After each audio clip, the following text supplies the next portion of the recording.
Good afternoon. Phil Lindemann, Krystal, 93 News. Summit School Board welcomes 2 returning members and 2 new members to the board.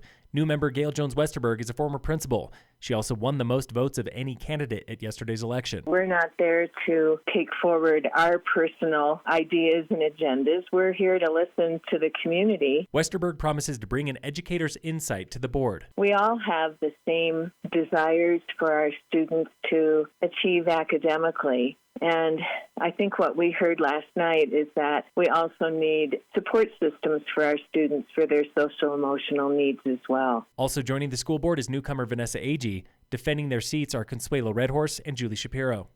After a year of negotiations, Town of Dillon is shaking hands with a Detroit developer. Council last night approved first reading of a tax agreement for redevelopment.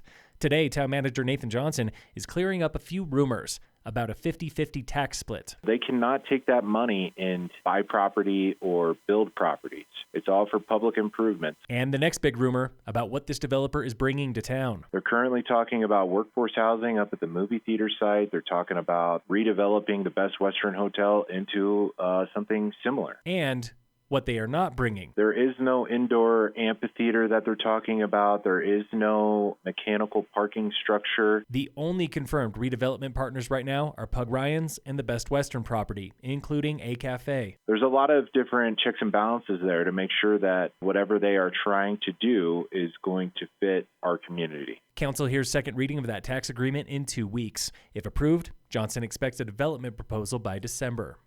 A Silverthorne man was tackled and tased by Summit Sheriff's deputies last week after running from them. The man was allegedly trying to break into a truck in Keystone. Earlier, he had been harassing a coworker at a nearby condo. Police found cocaine, opiates, and fentanyl on him.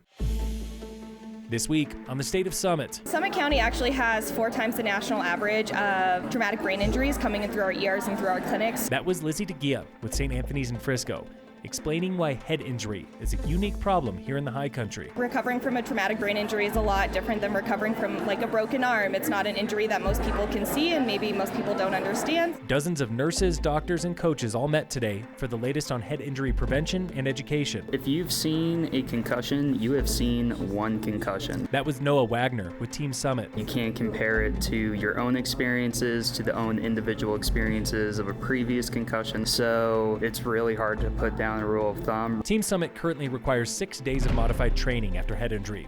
Other teams return sooner or later, but ski clubs and school athletics all take a similar approach with education. Rob Courtney at Summit High School. Recognizing the signs of concussion and really having that high degree of ethics to be able to pull them out even when it's an important part of the game. Colorado law requires coaches to train for head injury, but they only know what their athletes share. Educating that athlete to be super honest about what they're feeling and being someone who they can easily talk to about that stuff. And head injuries, they're not just for athletes. National data shows people 75 and older are the most likely to visit the hospital with a TBI and the most likely to die from one. Tune in again next week for The State of Summit on Krystal 93. Loveland ski area is crashing the opening day bash at Breck. Just this morning, Loveland confirmed it will open for the season 9 a.m. this Friday, same time as Breckenridge. At Loveland, you'll have turns off Chet's Dream. At Breckenridge, opening day chairlift is the new 5 Super Chair at Peak 8. Tomorrow's the annual Wake Up Breck event.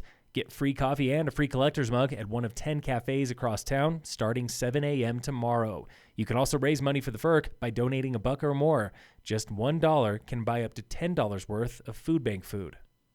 In sports, the Nuggets play the Warriors tonight at 8 on ESPN. And in local sports, upper-level youth hockey is back in Breckenridge this weekend when the Summit U19 girls team opens the season. Semi-pro hockey gets going next weekend, November 17th and 18th, when the Breckenridge Vipers host Rock Springs. Phil Lindemann, Krystal, 93 News.